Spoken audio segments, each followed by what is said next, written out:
David is a British diplomat, a retired British diplomat.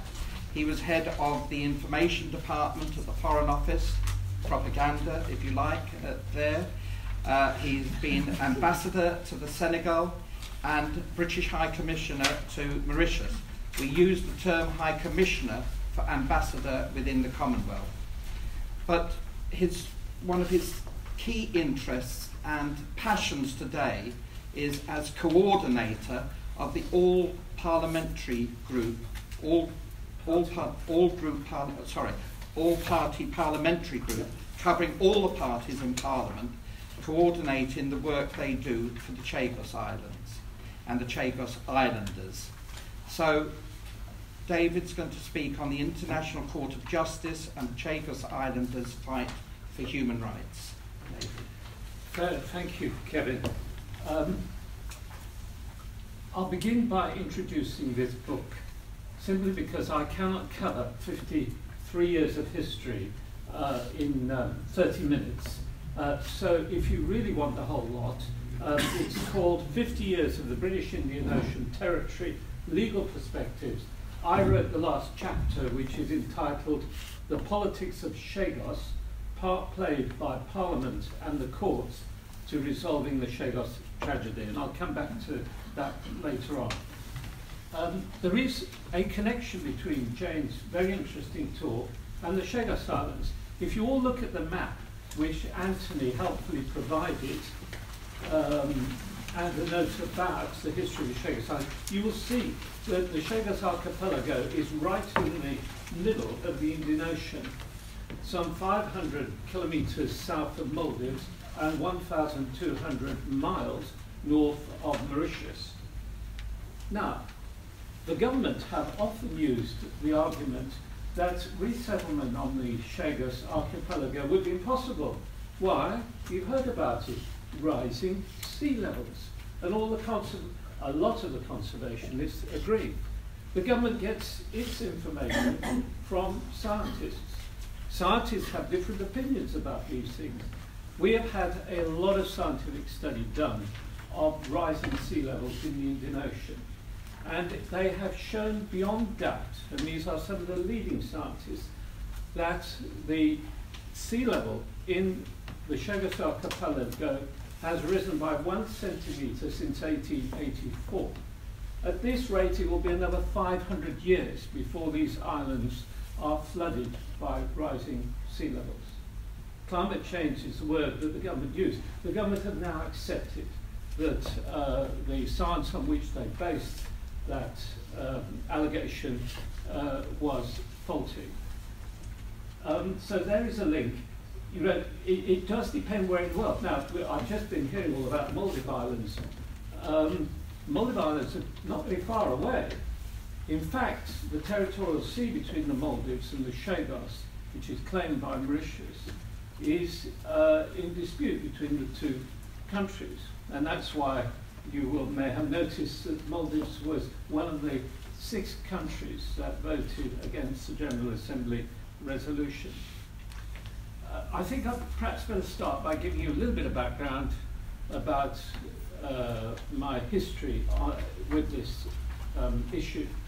I joined the Foreign and Commonwealth Office, i.e. HM Diplomatic Service, in September 1969.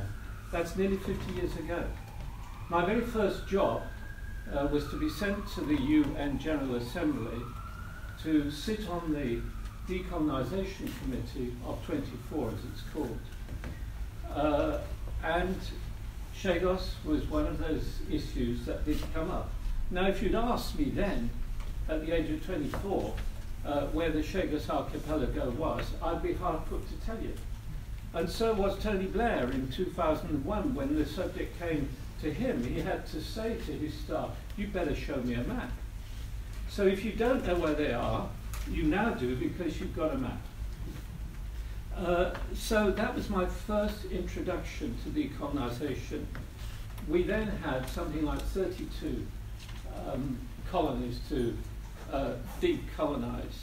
We've got about 10 left. These are small islands around the world that actually don't want to be independent. They want to remain with the UK.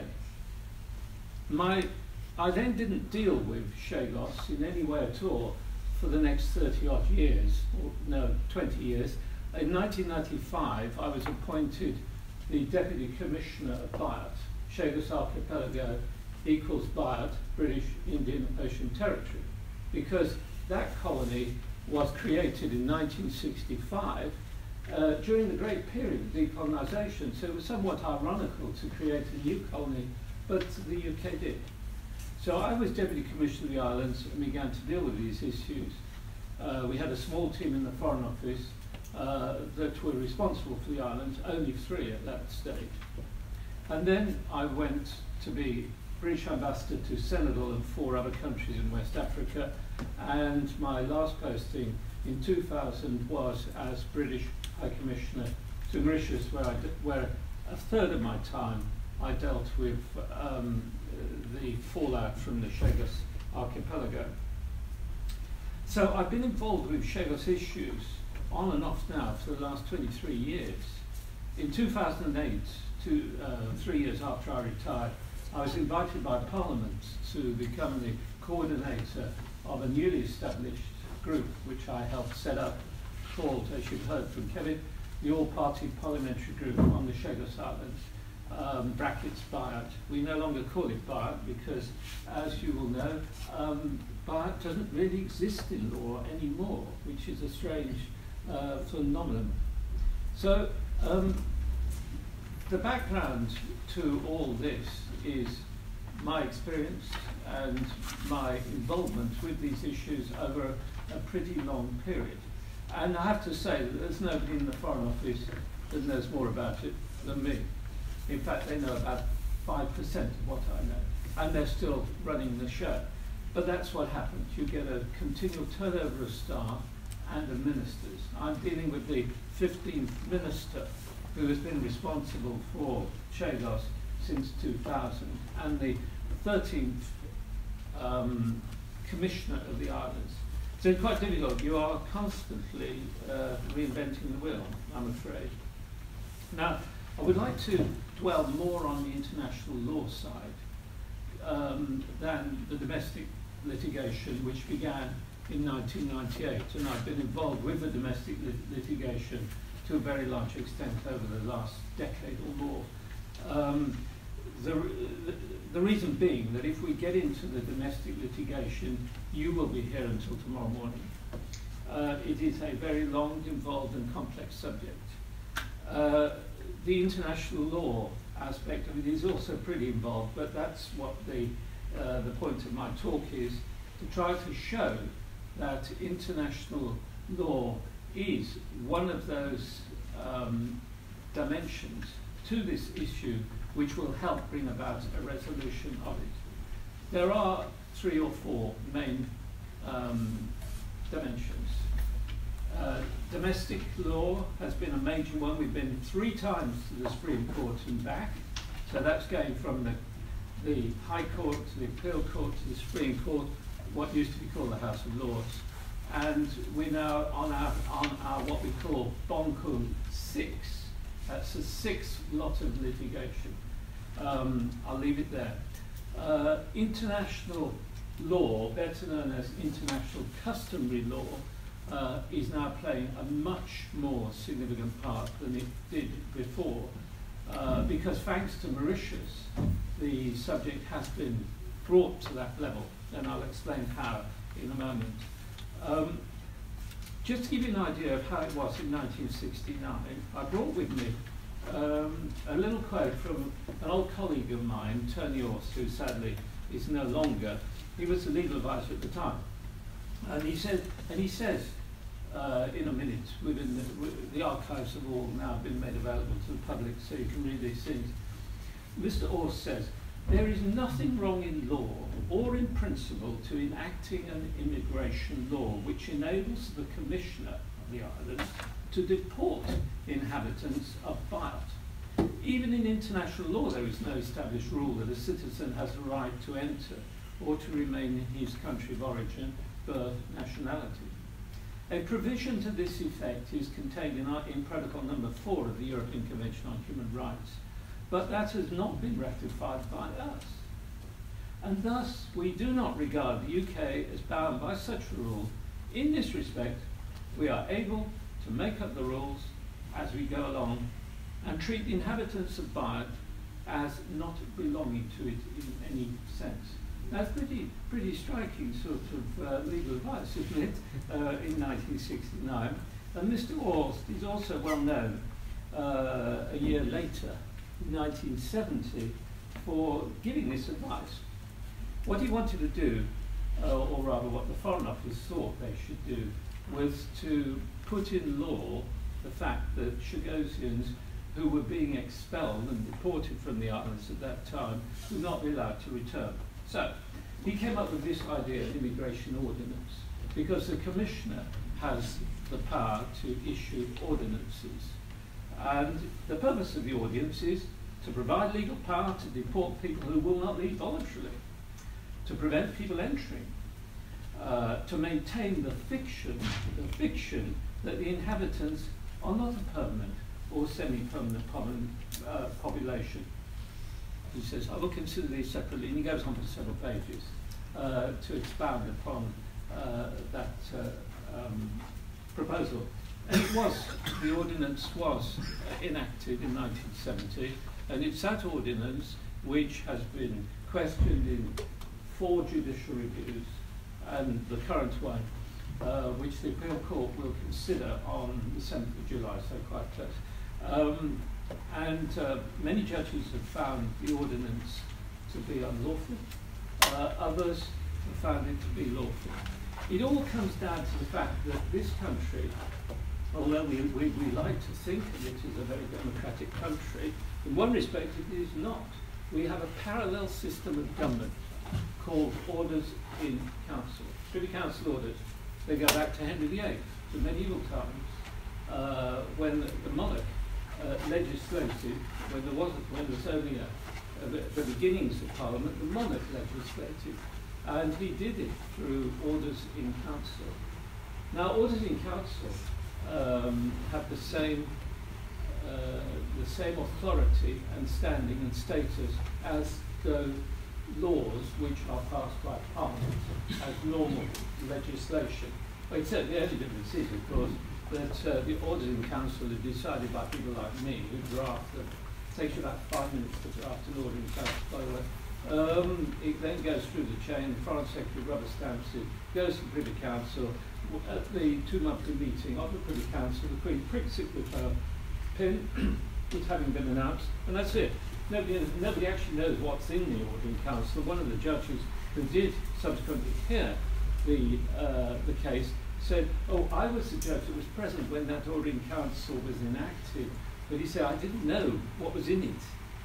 Now, for a government, for a country, a Western democracy, which has given so many constitutions around the world, called Westminster Constitution, they have a parallel system of government through orders in council, which bypass the courts, and that was its intention, to bypass the courts, and which bypass Parliament, was rather an extraordinary situation. And that's something that badly needs reforming. And that's one of our major problems, that the orders in council which established BIOT and the BIOT Commissioner and the administration is perfectly valid law according to the House of Lords and Supreme Court. They can't do anything about it. Only Parliament can. So that's where that stands. Right, now I will move on, because I think what I should now talk about is where we've got to with the International Court of Justice. Never in my lifetime did I expect the Chagos issue to get back to the General Assembly. The General Assembly of the United Nations. It was last considered in 1966, and the General Assembly passed a resolution, almost unanimously, saying that Britain could not detach the islands from Mauritius, i.e. they belong to Mauritius. Now, in 2017, I'm talking about Mauritius, but also assisted by the British Parliament, got the issue to the General Assembly. and the General Assembly adopted a resolution referring the issue of sovereignty and resettlement, the position of the Chagosians, to the International Court of Justice for an advisory opinion. The UK ran a very strong campaign against this, arguing that it was a bilateral issue, not an international issue, arguing that Mauritius had always supported the excision of the Chagos Islands, that the people of Mauritius had been consulted between 1965 and 1967 by elections and so on. Most of that is just untrue. And fortunately, the 15 judges of the International Court of Justice were able to show, with a little help from some lawyers and people like me, that it was quite untrue. The people of Mauritius had never been consulted in any way, shape or form in 1965, 67 or 67. I sat behind, just during the ICJ hearing in September of last year, I actually sat 3 or 4 rows behind the British lawyer, very senior, eminent QC, saying that the government of Mauritius and the people of Mauritius had been consulted in the detachment of these islands. The court did not think so. And the court eventually, after 5 days of hearings, with the most eminent QCs on both sides, the Mauritian team was led by the very well-known and celebrated Philippe Sands QC, and they obviously did not give judgment then, but on the 25th of February they gave their advisory opinion. Before I tell you what's in it, I need to just explain what an advisory opinion is. The International Court of Justice, which sits in The Hague, is part of the UN system and structure. It's enshrined in the UN Charter. It is the highest court in the world. You cannot get higher. It comprises 15 judges who are elected. Surprisingly, the British judge on the court, we've had a judge on that court for 72 years, was not re-elected 2 years ago. Now I wonder why. Well, there are 2 words that describe it. It's called Brexit and Chexit. Brexit, you know, Chexit, you'll now know. Chagos exit. So that was the reason. Britain's reputation for upholding international law. Remember that Britain was the major, I think the most important architect of international law in the late 1940s and 1950s, and of the establishment of the ICJ. We virtually wrote the section of the UN Charter which established the ICJ. Anyway, in a sense, I suppose, the international community got its own back on the UK because the ICJ held by 13 to 1, and there were 14 judges. One couldn't sit because he had already, the Australian, had already sat on a similar case to do with Chagos. By 13 to 1, they held that Britain's occupation of the Chagos archipelago was unlawful, had always been unlawful. There had never been any question, actually, that Britain did own the Chagos archipelago. Yet we have this vast administration. We call it BIOT, the BIOT administration. Says Philippe Sands, the court's conclusion that the detachment of the Chagos archipelago from Mauritius was unlawful means that the UK has never had sovereignty over the archipelago since Mauritius gained independence in 1968. At all times since 68, Mauritius has had sovereignty over the entirety of its territory, including the Chagos archipelago. UK's administration of Chagos as the British Indian Ocean Territory, in quotes, has been unlawful from the outset, continues to be unlawful today, and must be brought to an end as rapidly as possible. Those are the words of the court, as rapidly as possible. This does not involve a transfer of sovereignty, since that has always remained with Mauritius, but simply an end to the UK's unlawful colonial administration. The court found that the UK's conduct violates customary international law.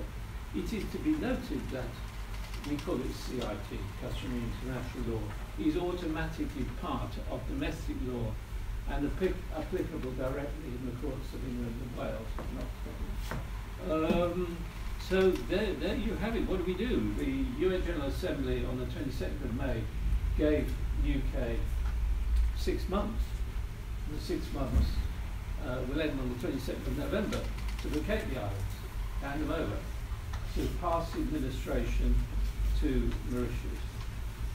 Now, you will all know that one of the largest bases in the world is on Diego Garcia, an American base. And that base is there for the defence purposes of both countries, both the UK and the US. However, Diego Garcia is one island out of 55. The other 54 islands to the north of Diego are uninhabited. All the people were expelled. They've never been used for defence purposes. They never will be used for defence purposes. They could be used for resettlement. But the UK sticks very firmly to its position that it will only release the islands to Mauritius when no longer needed for defence purposes. And they've been saying that for the last 52 years. That was an agreement with Mauritius at the time. They keep saying that, but we all know they're not needed. There's absolutely no reason why the islands can't be returned to Mauritius. Now, the position of the United States is quite an interesting one. If you believe the media, and if you believe the Foreign Office, which I don't, you will understand that it's the United States which has been behind all this. They're the real, bad element of it all. They've been stopping the UK from allowing the people to go back. They've been stopping the UK from negotiating a settlement with Mauritius. I'm afraid it's not true. The US never asked for all the people to be removed from all the islands in the first place. What they did ask for was that Diego Garcia, where it was decided that the base would be built, there'd already been an air facility during the Second World War, they would require that, not having people on it. Now, go back to 1965. Many of you probably can't remember the Cold War. Some of us do, don't we, Kevin? And we know the feelings at that time, and it's perfectly understandable if you can put your mindset back into 1965, why the US didn't want any people living on next door to their base. However, people do live next door to US bases throughout the world, not least in Cuba. They never asked for all the people to be removed from all the islands. That was the UK that decided. That was the Foreign Office. It was, if you like, the last wag of the imperial lion's tail. It was colonial zeal. It was, let's clean this untidy mess up. Let's just get rid of all the people, and then we can all go home and forget about it. And that was the attitude. So in order to underpin that, the UK deceived the United Nations into believing, or thinking, and certainly they deceived the media, that the people were only contract workers. They'd come from Mauritius or Seychelles, and they're just going back home. And strangely enough, in the 60s, people actually believed that, except for one or two senators in the US Congress, and I forget his name. He was part of that House, a very famous Scottish MP, but also Jeremy Corbyn. Jeremy Corbyn has been dealing with this issue since he became an MP in 1981, and still does. He is the honorary president of the all-party Parliamentary Group. I've sat next to him through 50 meetings and guided him through all the complexities of these issues.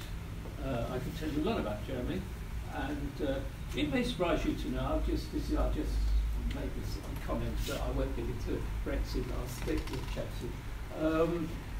He's a man who seeks compromise.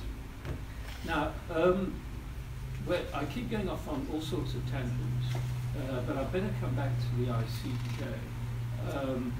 So the ICJ gave its advisory opinion. Oh, I didn't explain an advisory opinion. It's terribly important to understand. The ICJ is set up to hear disputes between nations, but the basic condition of the ICJ is that the nations in dispute must agree to the ICJ to hear it.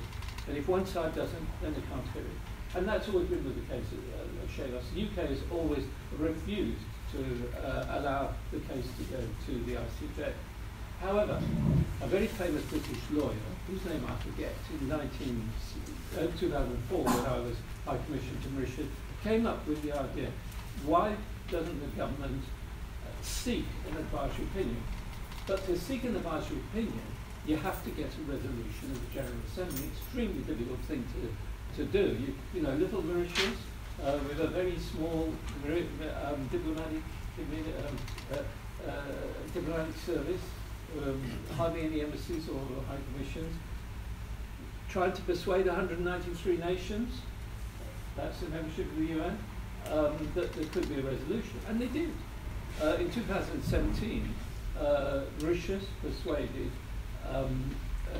96 of the member states to vote for a resolution referring the issue to the ICJ for an advisory opinion. Now they say, advisory opinions, stop me when you're ready. Go on. Yeah.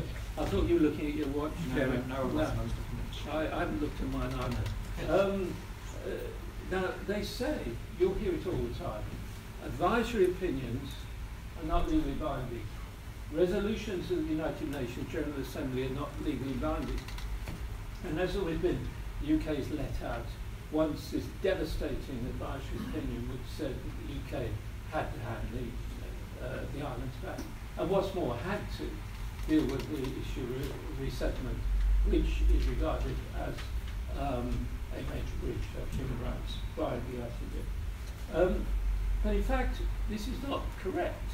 What is legally binding is CIT, customary international law. It's binding on all states that are members of the United Nations. It's binding in English domestic law. The ICJ, what it does is opine, it tells us what the situation is in international law. And what it said was, in international law, the UK is wrong. It is continuing to violate international law. So therefore, indirectly, the ICJ advisory opinion is binding on all states, not just on the UK and the US, on all states of the US, and on all specialised agencies of the UN, and that's in the resolution. I first got back, I've just got on a little detour, I first got back into these issues in 2007, when the litigation was at the stage of the appeal court. And I wrote a letter to the Times, which was published, in which I said, it was quite a long letter actually, surprisingly, which said that the UK had committed the most fundamental violation of human rights that it had ever committed from the 19th century onwards. And was it not time that the UK brought together the interested parties, i.e. the UK, the US, Mauritius and the Chagos, to resolve this relic of the Cold War.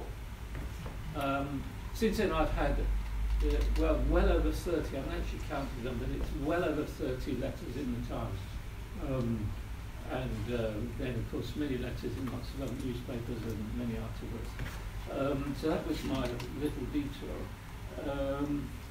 Now, I would like to just say a word about, since I'm its coordinator, the All-Party Parliamentary Group.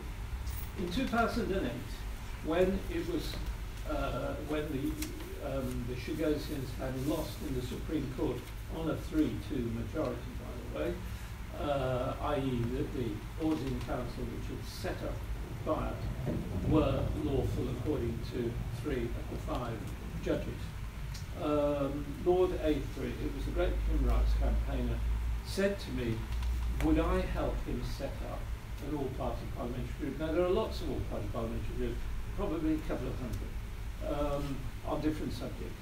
It's quite difficult to set one up, and you've got to meet some really very strict conditions. You've got to have so many from each party, so many from each house, and you've got to have an objective. So the objective that we decided was to help bring about a resolution of the issues concerning the future of the Chagos Islands and of the Chagos. That remains its objective today. We are about to have our 75th meeting, i.e. we've been meeting since 2008, and the 75th meeting is on July the 17th. Now, there are 55 members of that group, which means it's a pretty large group, many of whom have been, I should say many, some of whom have been ministers, 5 of whom were ministers in the Foreign Office, which is sending a pretty big signal, if you ask me. We've also had the Speaker, before he became Speaker, and leaders of 3 political parties. But the unique thing about this group, which is not the case of any other APPG, is that all 7 political parties in Westminster are represented in it. And the extraordinary thing is, when you're at these meetings, I sit next to the chairman and kind of help him do the job of chairing. Now you would think, especially in the febrile atmosphere of today's politics, which are in complete chaos, you would think it would be almost impossible to get a group from left, quite far left, to quite far right, agreeing about something. But they do. The extraordinary thing is, they all agree that the Chagos must be allowed to return to their homeland. They must be allowed to resettle those that want to go. The vast majority don't want to live there, but they all want to visit when they want to visit, without having to ask permission. That the issue of sovereignty now has to be resolved between Mauritius and the UK, and we've got now only 5 months to do it in.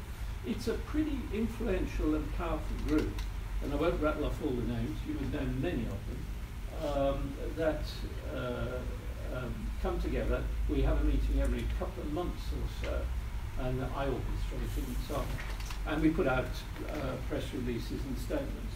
We are at total loggerheads with the government and the Foreign Office on these issues, completely reversed.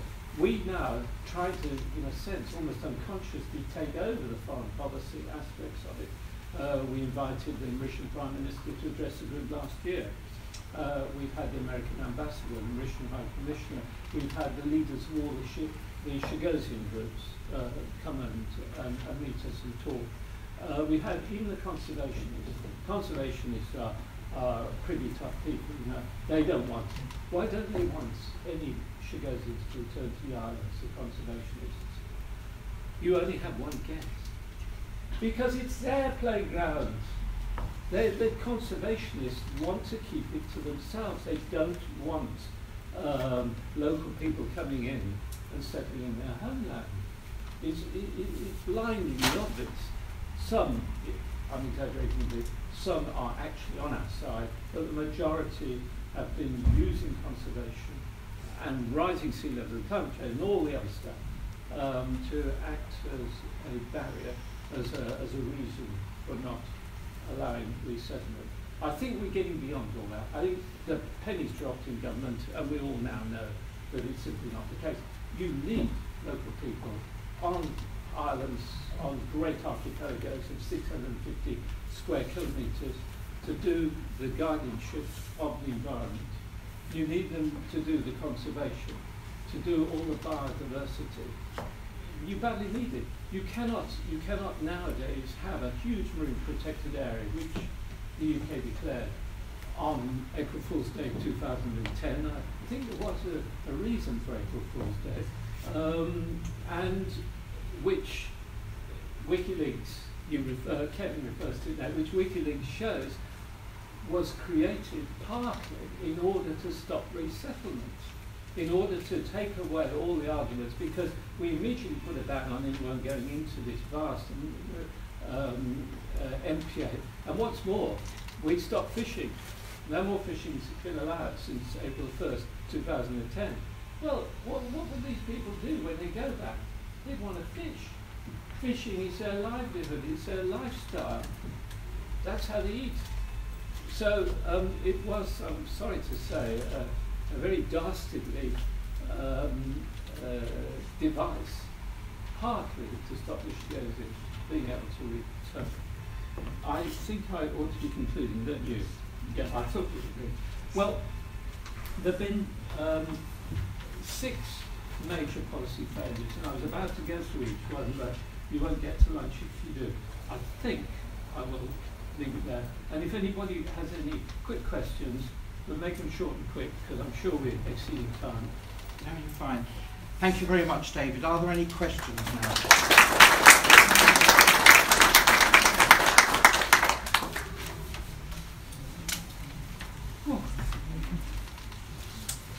Great deal to take in. Yes, rather enough. Yes, yes, obviously silence. I have one. Yes. You've given it the 6-month deadline. Yes. What is your prediction? Yes. Well, that's the best possible question you could ask. What will happen on November 22nd, if there is no decision, is that the UN General Assembly, which will be sitting at that time, will debate the issue. And they're certain to produce a resolution which will most definitely castigate the UK in no uncertain terms. So beyond that, I can't really say. I've just spent 2 weeks in Mauritius, and I've seen the Prime Minister, all the ministers, the General, the Chagos, and everybody. And what I've been telling them all is that we really now need to take this out of the public domain and get back to the private domain. There needs to be diplomatic discussions between Mauritius and the UK as to how to resolve this. And I'm hopeful, not more than just hopeful, I'm hopeful that the Foreign Office will agree to that. I've even suggested to both sides, and the Mauritian Prime Minister agreed with me, I haven't had a reply from the FCO, that probably what we need is an independent mediator or an independent special envoy, as they sometimes call them, who could bring about a compromise on an issue. There can be no compromise on the question of sovereignty. Where the compromise lies will be on how it is implemented, the timetable for implementation, and the stages through which you have to go. It is true, you can't just simply hand over a vast territory of all its administrators and say, well, you know, we're up to you. There needs to be lots of agreements, especially on conservation and environment, and I've been saying that for a long time. I am, in case you think I'm an anti-conservationist or anything, I'm the chairman of the Marine Trust for the Indian Ocean. So I am involved in all those aspects as well. But I like truth to prevail rather than just what some scientists tell you or think. I mean, genuinely believe, but then subsequently prove to be wrong. This happens all the time in science, as it does in history. Are there any more questions at all? Just one more. Now, if I could ask, where are most of the Chagosians? Where do they live? A good question, Kevin. The majority is still in Mauritius. There's about, I should say, about 2,000 in Mauritius at most, about 500, 600 in Seychelles, about 1,500 in Crawley, and another 500 spread around the UK. Remember that of the 1,582 that were expelled, there are only 600 left. They're dying off quite quickly now. And so we're into the second generation, the third generation. And I should just add, since you raised it, all Chagoses, nearly all, have Mauritian citizenship and regard themselves as being both Mauritian and Chagosian origin. It's quite important to not think. And most of them have British citizenship as well. So in one respect, it's quite fortunate, I always think. But we're fighting for the right to return more than fighting for anything else. Thank you very much, David.